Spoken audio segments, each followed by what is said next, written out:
ассалому алайкум бинандагони гиромӣ, барномаи иттилоотии ахбору мустақиман пешкаши шумо мегардонем. Дар студия Сайда Аҳмадзода Шукрона. Дар замони ниҳоят пуртазод ҷаҳонишавӣ инсоният ба мушкилоту таҳдидҳои нав рӯбарӯ аст ки ҳаллу фасли он танҳо тавассути ақлу хирад ва фарҳанги инсонпарварона имконпазир аст. дар чунин марҳила падидаи манфӣ бо роҳи гумроҳсозӣ шомил кардани ҷавонон ба гурӯҳҳо ва ҳаракатҳои бадхилоф зуҳур кардааст ки оқибатҳои ташвишовар дорад. бо назардошти пешгирии чунин зуҳурот худшиносии миллӣ, меҳанпарварӣ ва дарки соҳибдавлатӣ тақозо гардида ифтихор аз давлати соҳибистиқлол, арзишҳо ва дар партави сиёсати созандаву дастовардҳои он ташаккули андешидани миллӣ омили асосии рушд аз ҷумла устувории пояҳои давлатдорӣ мегардад. шарҳи Фахриддини Муҳаммад Юсуф. дар марҳилаи муосири рушд ҷумҳурии Тоҷикистон бо дар назардошти осоиштагии мардуми сайёра ва пойдории сулҳу субот дар муқобили терроризму экстремизм қарор дошта дар ин самт тадбирҳои муассир меандешад.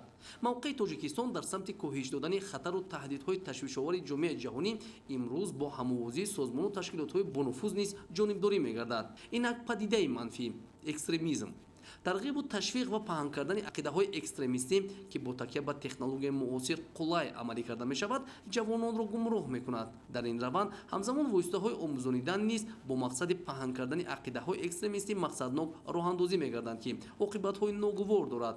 экстремизм яке аз масъалаҳои мубрам дар сиёсати хориҷии тамоми кишварҳо ба ҳисоб меравад. ҳар як кишвар дар ҳамбастагӣ кӯшиш ба харҷ дода истоданд ки он мушкилотҳое ки дар вобастагӣ ба терроризм аст дар якҷоягӣ онро мавриди таҳлилу баррасиҳо ва роҳҳои ҳалли онро пайдо намуда бошанд. ҷумҳурии Тоҷикистон дар баробари касб кардани истиқлолият дар мубориза бо терроризм ва экстремизм кӯшишҳои худро ба харҷ дода истодааст. дар ҳамкории ҷумҳурии Тоҷикистон бо кишварҳои минтақа, созмонҳои байналхалқӣ ва бархе аз кишварҳои дуру наздик Тоҷикистон кӯшиш карда истодааст ки яке аз самтҳои ҳамкориҳо дар пешгирӣ ба терроризм экстремизм равона созад. дар шароити торав шиддат гирифтани равандҳои ҷаҳонишавӣ ки бо хатарҳои беруна ҷараён дорад, ҷумҳурии Тоҷикистон дар сафи пеши мубориза бо терроризму экстремизм қарор дошта пешниҳод ва принсипҳои милливу башардӯстонаи роҳбари дурандеши тоҷикон дар арсаи байналмилалӣ муаррифӣ мегардад. ифротгароӣ ва бегонапарастӣ хусусияти сарди ин падида аллакай аён аст. мутаассифона сарфи назар аз талош ва муборизаи якдилонаи ҷомеаи башар чунин зуҳуроти бад аз худ дарак дода паёмадҳои он сокинони кишварҳои бадом афтодаро рӯ ба мушкилии ҷиддӣ намудааст.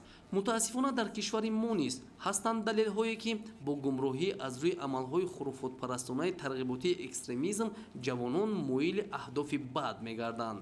бо дарки амиқи падидаҳои манфӣ дар Тоҷикистон муқаррарот ва ҷавобгарӣ барои паҳнкунандагони ақидаҳои экстремистӣ дар асоси қонунгузорӣ амалӣ мешавад ки пеш аз ҳама аз ҷомеа андешаи солим ва зиракиро тақозо менамояд. терроризм, экстремизм ва дигар равандҳои манфии замони муосир мутаассифона маҳз бо рӯҳияи зудбоварӣ ва гумроҳӣ ҷавонон ба доми фиреби аъзои гурӯҳҳои ифротӣ ва ҳаракатҳои бадхилоф мегарданд ки дар натиҷа ҷалби онҳо ба равияҳои экстремистӣ тариқи сомонаҳои иҷтимоӣ фаъол гардида дар онҳо ғояҳои бад авҷ мегирад. оқибат аз ногоҳӣ ва бемасъулиятӣ ҷавонони гумроҳ даст ба амалҳои нопок низ мезананд. ташаккули механизмҳои таъсирбахш ҷиҳати таъмини амният дар минтақа ва тақвияти он дар шароити таҳдидҳои муосир ҳадафест ки коршиносону сиёсатмадорон пайваста сухан мегӯянд. муқоимат ба таҳдидҳо ва хатарҳои замони муосир дар ҳамдастӣ бо ҷомеа ва ҳисси баланди худшиносиву зиракии сиёсӣ самар медиҳад. дар ин раванд такияи асосии давлат бо татбиқи дигар нақшаҳои самаранок ба баландбардоштани маърифати сиёсиву фарҳангии ҷавонон ва истифодаи мақсадноки нерӯи зеҳнии онҳо равона шудааст ки дар пешбурди бахшҳои гуногун нақши босазое хоҳад дошт. барои ба даст овардани натиҷаҳои мусбат қабл аз ҳама ба доираи ин насли ояндасоз аз ҷониби волидайн, устодон ва ҷомеа низ бояд таваҷҷӯҳи хос зоҳир гардад. Фахриддини Муҳаммад Юсуф, Ахбор.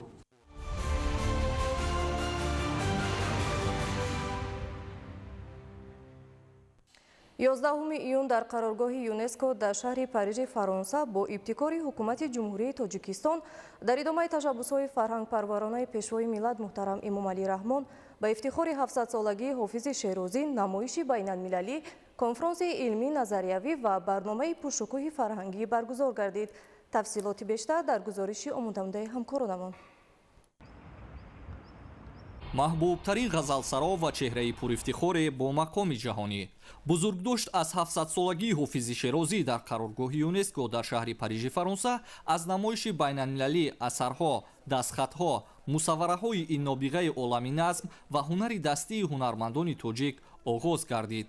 Дар намоиши байналмилалӣ, ки дар яке аз толорҳои қароргоҳи ЮНЕСКО доир гардид, президенти конфронси генералии ЮНЕСКО Симона Мирела Микелеска, вазири фарҳанги ҷумҳурии Тоҷикистон, раиси анҷумани рӯдакӣ дар Фаронса ва муҳаққиқону ҳофизшиносон аз саросари ҷаҳон иштирок ва суханронӣ намуданд. Нашрҳои комил, баргузидаҳои ғазалиёт, осҳори пажӯҳишӣ ва поённомаҳои рисолаҳои илмии дифоъшуда роҷеъ ба шеъру андешаи Ҳофиз, ки ҳамагӣ ҳузури мунаввари ӯро дар муҳити илму фарҳанги тоҷикон муаррифӣ мекунад, дар ин намоишгоҳ ҷой дода шуда буд. Ҳамчунин дар ин намоишгоҳ падидаҳои ҳунармандӣ ва осори маҳфуз аз замони зиндагонии шоир ва дигар осори ҳунарии тоҷикӣ ба монанди намунаҳои санъати гулдӯзӣ ва миниатюраҳо маҳсули рассоми шинохтаи тоҷик Камолзода Олим Аъзам таҳти унвони «Илҳом аз Ҳофиз» манзури тамошобинон карда шуд. дуруд. Номи ман Симона Мирела Микелеска, президенти конфронси генералии ЮНЕСКО мебошам. Пас аз иштирок дар чорабиниҳои имрӯза, ман мехостам оиди ду масъала фикру андешаҳои худро баён кунам. Якум ин ки имрӯз дар ЮНЕСКО ситораи дурахшон ин ҷумҳурии Тоҷикистон буд. Тоҷикистон як кишвари хеле фаъол ва пешсаф дар пешбурди ҳалли масъалаҳои обу иқлим ва пиряхҳо мебошад. Ташаббусҳои роҳбарияти олии шумо шоистаи таҳсин мебошад. Масъалаи дигар ин намоишгоҳи имрӯза мебошад, ки он татбиқгари арзишҳои ЮНЕСКО мебошанд. Он дастхатҳое, ки имрӯз ман дар намоишгоҳ бахшида ба бузургдошти 700-солагии Ҳофизи Шерозӣ дида намудам, он корҳое, ки аз ҷониби ин шоири Машриқзамин ба анҷом расидааст, аз аҳамияти бузурге бархурдор мебошанд. Чорабинӣ дар сатҳи олӣ гузашт ва мо шоҳиди он будем, ки Тоҷикистон на танҳо дар самти обу иқлим, балки дар самти фарҳанг низ хеле фаъол мебошад. ман Масъуди Миршаҳӣ ҳастам аз Париж ва مسئول انجمن رودکی در تالار یونسکو هستیم، تالار نمایشگاه و همونطور که می‌بینید نمایشگاه به مناسبت 700 سال با حافظ از دست‌نویس‌ها و یادگارهایی که در تاجیکستان بوده است به اینجا آمده است و اکنون در سطح جهانی به نمایش درآمده است و کسانی که علاقه‌مند هستند در این سازمان معتبر فرهنگی جهانی خواهند آمد و این نمایشگاه رو خواهند دید. اهمیت حافظ برای تمام دوستان ادبیات و عرفان و اینا خیلی خیلی بزرگ است، کلان است و در طول این روز جلسه چندین نکته مهم برای عمیق کردن موضوع چیز مفهوم شعر حافظ و شناسایی اون شخصیت مهم که مثل بیدل از بزرگترین شاعرای دنیا می башад. Меня зовут Надежда Здравкова из Болгарии. Я очень рада, что меня пригласили участвовать на очень красивом и важном и хорошем мероприятии для Таджикистана сегодня в Париже, в головном офисе ЮНЕСКО. Начинается и проходит специальное мероприятие по поводу, которое связано с поэтом, писателем и философом Хафез Ширази. ЮНЕСКО Таджикистан отмечает это мероприятие, связано с древней таджикской культурой, историей и поэзией. Сегодня начался официальное открытие этого мероприятия. پس از این نمایش، کنفرانس علمی بین‌المللی تحت عنوان 700 سال با حافظ بخشیده به بزرگداشتی حافظ شیرازی در تالار پرشکوه قرارگاه یونسکو در پاریژ دایر کرده شد. در این کنفرانس بین‌المللی از 17 کشور دنیا دوستداران علم و ادب، حافظ شناسان و محققان شناخته جهانی با بیش از 90 معروضه و پیشنهادها عاید به آثار جانبخش و ماندگار و انسانگرا و صلح محوری хоҷа ҳофизи шерозӣ ва ҷойгоҳу мақоми ӯ дар адабиёти ҷаҳон иштирок ва суханронӣ намуданд. ҷараёни конфронси бузургдошти шоири тавонманди тоҷику форс ҳофизи шерозиро зиёда аз 600 000 нафар дар тамоми ҷаҳон тариқи пахши мустақим ки дар сомонаи расмии ЮНЕСКО роҳандозӣ гардида буд дидан намуданд. донишмандон зимни маърузаҳои илмии хеш таъкид доштанд ки ҳофиз на танҳо шоири як миллат, балки сармояи гаронбаҳо барои тамоми башар аст. ӯ бо ашъори амиқ, андешаварз ва илҳомбахши худ на танҳо дилҳои мардуми порсизабонро тасхир карда, балки қалбҳои миллионҳо инсонро дар ақсои нуқоти ҷаҳон низ ба худ ҷалб намудааст. ғазалиёти ӯ оинаи тамомнамои фарҳанги ирфонӣ, ахлоқӣ ва фалсафии Машриқзамин аст ва ҳамчунин мавриди таваҷҷуҳи пажӯҳишгарон ва дӯстдорони адабиёт қарор дорад. гуфта шуд ки дар ҷумҳурии Тоҷикистон ҳофиз аз дер боз то имрӯз мавриди эҳтиром ва ишқи хоси мардуми мо қарор дорад. осори ӯ на танҳо дар низоми таълиму тарбия, балки дар зиндагии рӯзмарра, оинҳо ва фарҳанги шифоҳии мардуми мо ҷойгоҳи вижаӣ дорад. ҳофиз барои мо на фақат як шоир, балки чароғе барои ҳидояти рӯҳи инсон ба сӯи ҳақиқат, адолат ва ишқ аст. олимону муҳаққиқони кишварҳои мухталифи дунё барои чунин як ташаббуси бузург ва хиратмандонаи ҳукумати ҷумҳурии Тоҷикистон ва талошҳои сарвари тоҷикони ҷаҳон муҳтарам Эмомалӣ Раҳмон ҷиҳати гиромӣ дошт ва зинда сохтани ному мероси пурғановати нобиғагоне чун хоҷа Шамсиддин Муҳаммад ҳофизи Шерозӣ изҳори сипос ва миннатдории самимонаи хешро баён доштанд. дар тӯли таърих миллати тамаддунофар ва таъриху фарҳангсолори тоҷик ба ҷаҳониён дар қатори таъриху фарҳанги беҳамтои худ ҳамчунин фарзандони фарзонаро эҳдо кардааст. бояд тазаккур дод ки бо ибтикори пешвои муаззами миллат ҷаноби олӣ муҳтарам Эмомалӣ Раҳмон таҷлили 700-солагии яке аз нобиғаҳои ҷаҳонӣ забону адабиёти миллати тоҷик ҳофизи Шерозӣ имрӯз дар шакли ҷаҳонӣ таҷлил гашта истодааст. бояд тазаккур дод ки миллати кӯҳанбунёди тоҷик бо фарзандони фарзонаи худ имрӯз дунёро тасхир кардааст. воқеан осори гаронбаҳо, бешабеҳ ва арзишманди ҳофизи Шерозӣ баъд аз сипарӣ шудани беш аз 700 сол ҳанӯз аҳамият ва қадру қимати худро гум накардааст, балки баръакс имрӯз беш аз ҳар вақт дар олам нуфузу обрӯ дорад ва пешгоми ҷомеа мебошад ки боиси сарфарозӣ ва ифтихори мо ворисони ӯст.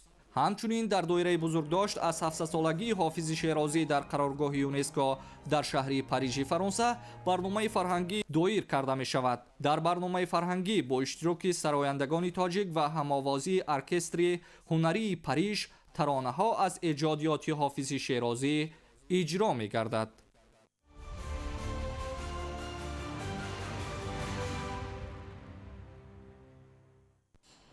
вусъати корҳои созандагӣ дар шаҳри Хоруғ.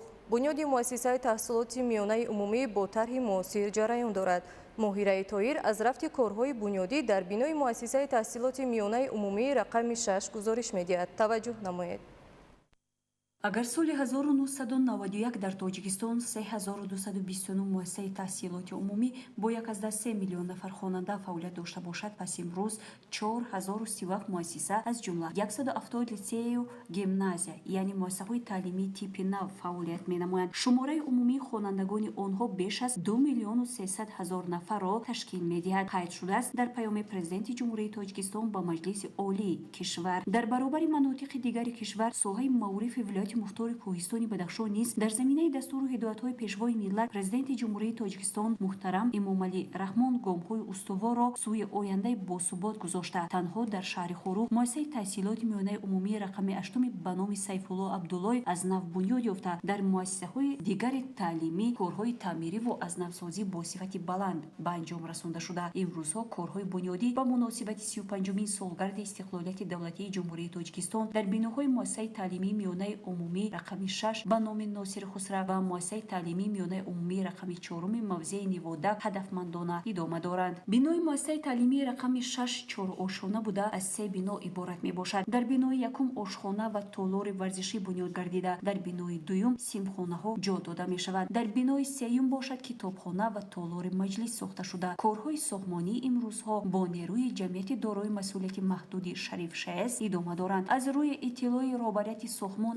ҳавакай зиёда аз 40% корҳои бунёдӣ дар бинои муассиса ба субут расонда шудааст. асосан сохмончиён омодагӣ ба бетонрезӣ дар сутунҳои оҳану бетонӣ ва хишчинӣ банданд. аз рӯи сифати корҳои бунёдӣ намояндагони ҷамъияти дорои масъулияти маҳдуди Шариф ШС назорат бурда ният доранд то охири соли равон корҳои хишчиниро дар 4 ошона ба анҷом расонда биноро бомпӯш намоянд. барои расидан ба ин ҳадаф роҳбарияти ҷамъият тадбирҳои лозимӣ андешида итминон меравад ки бинои муассисаи таълимӣ мутобиқи нақша дар пешрӯи 35-умин солгарди истиқлолияти давлатии ҷумҳурии Тоҷикистон мавриди истифода қарор дода хоҳад шуд. Моҳираи Тоҳир, Муборакшои Рустам, шаҳри Хорух. Ахбор.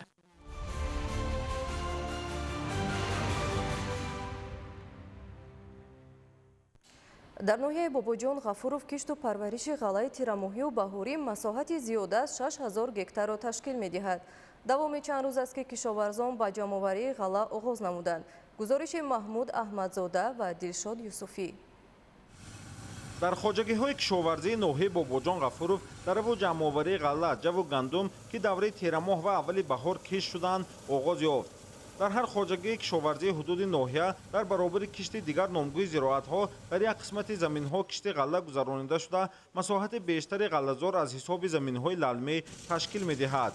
дар кооперативи тиҷоратию истеҳсолӣ ба номи Турсунбой Қушатов аз масоҳати умумии заминҳо 90 гектарро кишти ғалла ташкил дода айни замон дар рави ғалла идома дорад.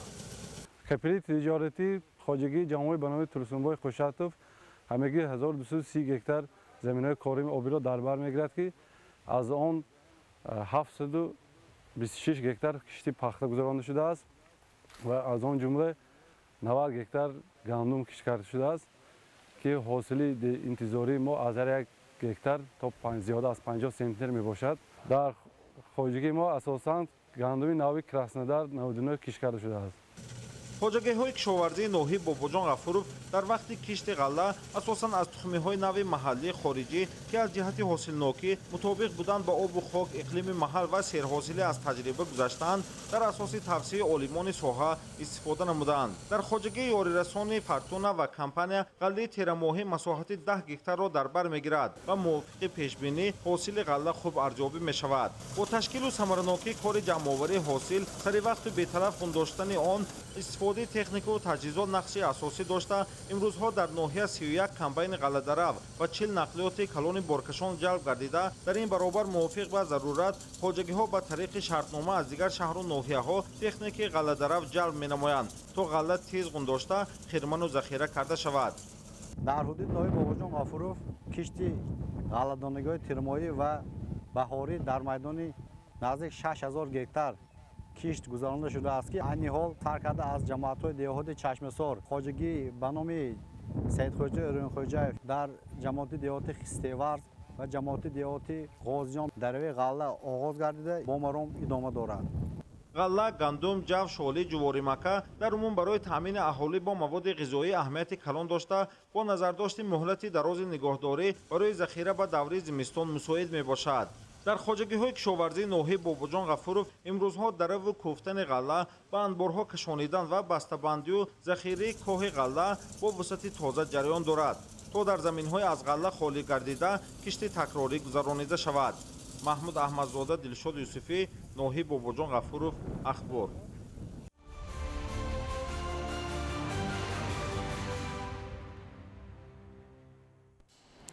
дар муассисаи давлатии таълимии литсеи касбии техникии ноҳияи Ёвон наздики 400 нафар аз рӯи 8 ихтисос ба касбу ҳунаромӯзӣ фаро гирифта шуда баъд аз хатм дар самтҳои гуногуни хоҷагии халқ бо шуғли доимӣ таъмин мегарданд. шарҳи бештар дар гузориши ҳамкоронамон Самандар Шоев ва Искандари Саид. ҷавонон нерӯи бузург ва ояндаи имрӯзу фардои давлату ҳукумат ба ҳисоб мераванд. аз ин рӯ соҳибкасбу бомаърифат намудани ин қишри ҷомеа аз масъалаҳои меҳварии ҳукумати мамлакат дониста мешавад. муассисаи давлатии таълимии литсеи касбии техникии ноҳияи Ёбон дар омодасозии кадрҳои ҷавону соҳибтахассус ба бозори меҳнат саҳми арзанда дошта ҳамасола садҳо нафар мутахассисони соҳаи гуногуни хоҷагии халқро омода намуда дар самтҳои мухталиф равона месозад. ҳоло дар ин даргоҳи ҳунаромӯзӣ ҷавонони зиёд аз шаҳру ноҳияҳои мамлакат таҳсил намуда касбу ҳунарҳои зарурии хоҷагии халқро аз худ менамоянд.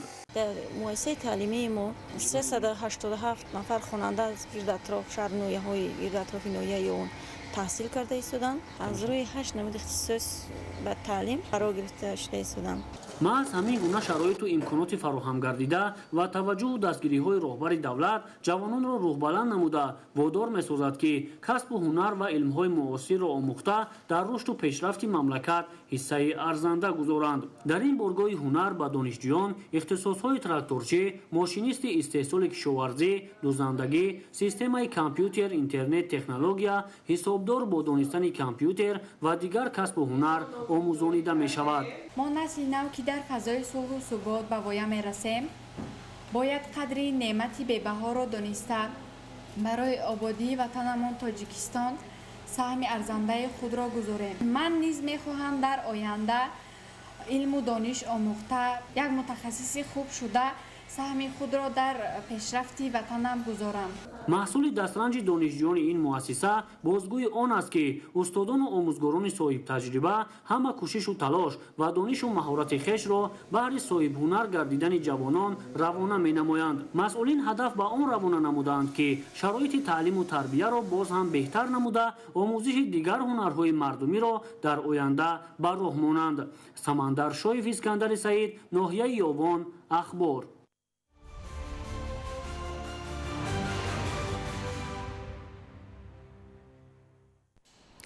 тамокукашӣ яке аз мушкилоти ҷиддии иҷтимоӣ ба саломатии ҷомеаи муосир маҳсуб меёбад.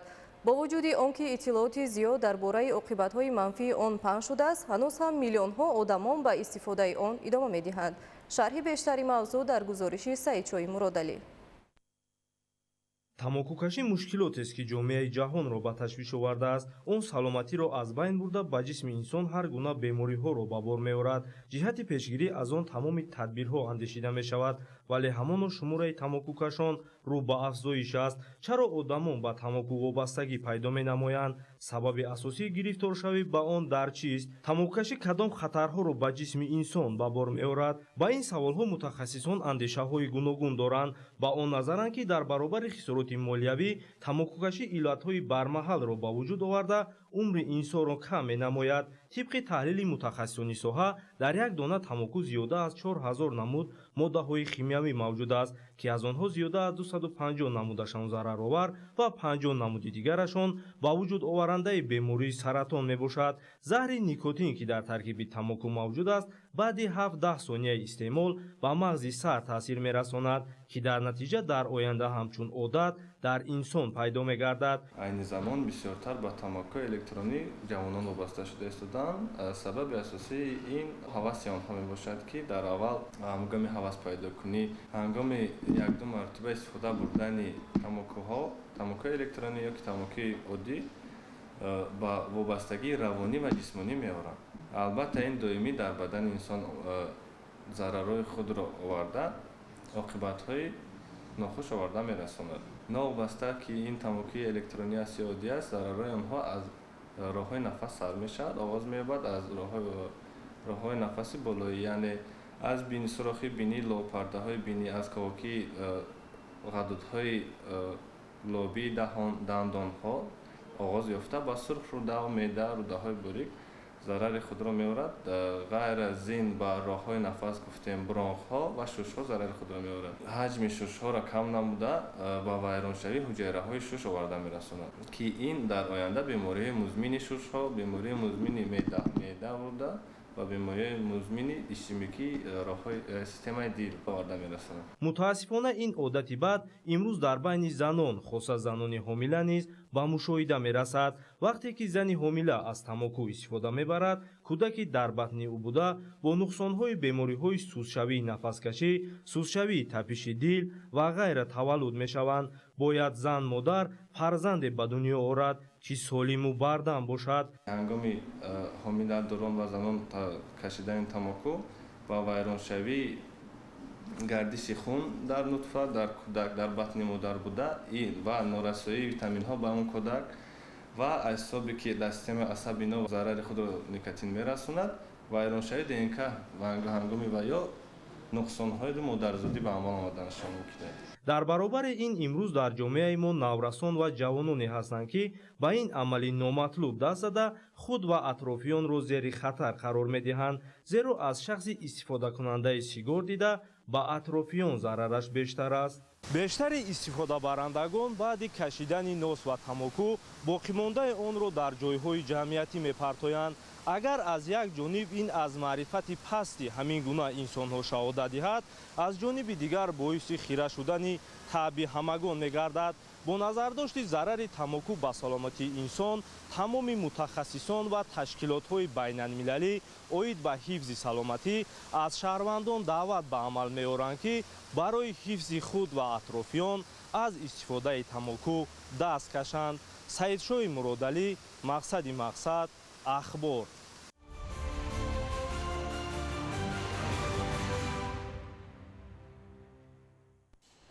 варзишгарони тоҷик дар чемпионати инфиродии ҷаҳон оид ба ҷудо байни бузургсолон ки аз 13 то 19 июн дар шаҳри Будапешт ба Маҷористон баргузор мегардад, иштирок менамоянд. тоҷикистонро дар ин чемпионат 9 варзишгар намояндагӣ хоҳад кард. шарҳи бештари мавзӯъ дар гузориши Раҳматшоҳ Обид. чанд рӯз қабл дастаи мунтахаби тоҷикистон бо мақсади иштирок дар чемпионати ҷаҳон ба Аврупо сафар карданд. чемпионати ҷаҳон аз 13 то 19 июн дар шаҳри Будапешти Маҷористон баргузор мешавад. то ҳол барои иштирок дар мусобиқа дар пойтахти Маҷористон 548 варзишгар, 286 мард ва 262 зан аз 92 мамлакат иштирок мекунанд. тоҷикистонро дар чемпионати инфиродии ҷаҳон оид ба ҷудо дар Будапешт 9 варзишгар дар оқубатҳо намояндагӣ хоҳанд кард. дар вазни то 60 килограмм тоҷикистонро дар чемпионати ҷаҳон Меҳрӯз Суфиев, дар вазни то 66 кило Эумалӣ Нуралӣ, боз як варзишгари дигар Обид Ҷебов тоҷикистонро дар чемпионати ҷаҳон маъруфӣ хоҳад кард. дар вазни то 73 кило Абубакр Шеров, яке аз варзишгарони умедбахш. дар вазни 73 кило боз варзишгари дигари тоҷик Беҳрӯзи Хоҷазода дар чемпионати ҷаҳон иштирок хоҳад кард. дар вазни то 81 килограмм Сомон Маҳмадбеков, яке аз варзишгарони маъруфи кишвар, барандаи медали биринҷии чемпионати ҷаҳон бозиҳои олимпӣ дар соли 2024. дар вазни 100 кило чемпионати ҷаҳон дар Будапешт дӯстдоштаи мухлисон Ҷонгир Маҷидов тоҷикистонро маъруфӣ хоҳад кард. ҳамчунин нафари дуввум дар вазни то 100 кило тоҷикистонро Кароматло Ҳакимов маъруфӣ хоҳад кард. дар вазни ҷамъи 100 кило яке аз ситораҳои ҷудои тоҷик Теймур Раҳимов ҳимоя хоҳад кард. варзишгарони тоҷик дар рақобатҳои инфиродӣ барои 14 маҷмӯи медалҳо 7 вазн байни мардон, 7 вазн байни занон талош хоҳанд кард. тибқи дастури мусобиқот рақобатҳо ҳар рӯз дар як вазн миёни мардон ва дар як вазн байни занон доир мешавад.